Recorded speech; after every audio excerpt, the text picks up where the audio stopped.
Assalamualaikum warahmatullahi wabarakatuh. Hai teman-teman. Perkenalkan, nama saya Siti Sri Mulyani dengan NIM 12320120506. Saya dari jurusan Hukum Keluarga, Fakultas Syariah dan Hukum, Universitas Islam Negeri Sultan Syarif Kasim Riau.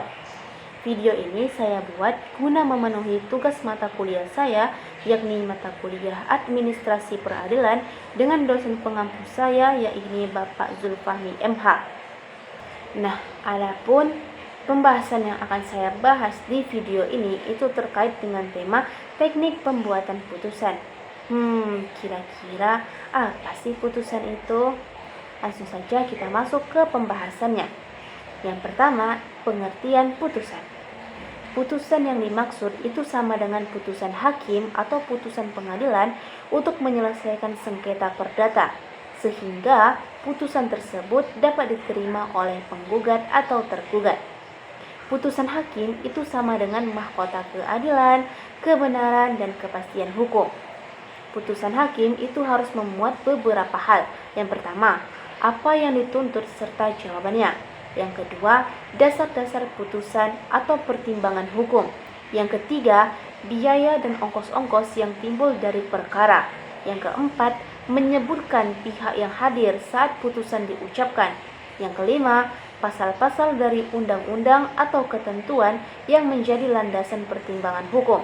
Dan yang keenam, itu ditandatangani oleh ketua majelis, hakim anggota, dan panitera sidang. Nah, putusan hakim adalah pernyataan hakim. Pernyataan yang meliputi pengetahuan dan penguasaan hakim terhadap hukum, baik itu formil maupun material. Nah, dan ilmu hukum seperti filsafat hukum, sosiologi hukum, psikologi hukum, politik hukum, dan lain-lain. Putusan hakim itu didahului dengan proses, baik proses administrasi atau pendaftaran perkara atau register perkara maupun proses persidangan. Nah, jika tidak ada proses register, maka ketua pengadilan itu tidak akan menandatangani surat PMH. Hakim majelis tidak dapat membuat penetapan hari sidang atau PHS. Jurusita tidak dapat memanggil para pihak. Nah, putusan hakim itu menuju kepastian hukum, agar tidak ada masyarakat main hakim sendiri yang menyebabkan perpecahan. Nah, adapun pembahasan kedua yakni mengenai sifat dan macam putusan.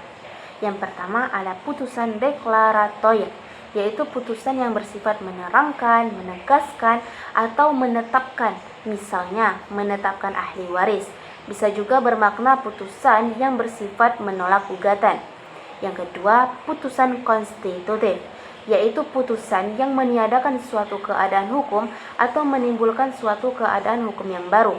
Misalnya, putusan perceraian, meniadakan ikatan suami istri dan menimbulkan suami jadi duda dan istri jadi janda. Yang ketiga, putusan kondemnatoir, yaitu penghukuman atau pembebanan kepada salah satu atau beberapa pihak, misalnya membayar sejumlah uang atau menyerahkan sebidang tanah. Yang keempat, putusan kontradiktoir, yaitu putusan yang dijatuhkan hakim yang mana tergugatnya pernah datang tapi tidak mengadakan perlawanan dan menyatakan pengakuan. Yang kelima, putusan verste, yaitu putusan yang dijatuhkan sebagai akibat tergugat tidak pernah hadir walau sudah dipanggil secara patut.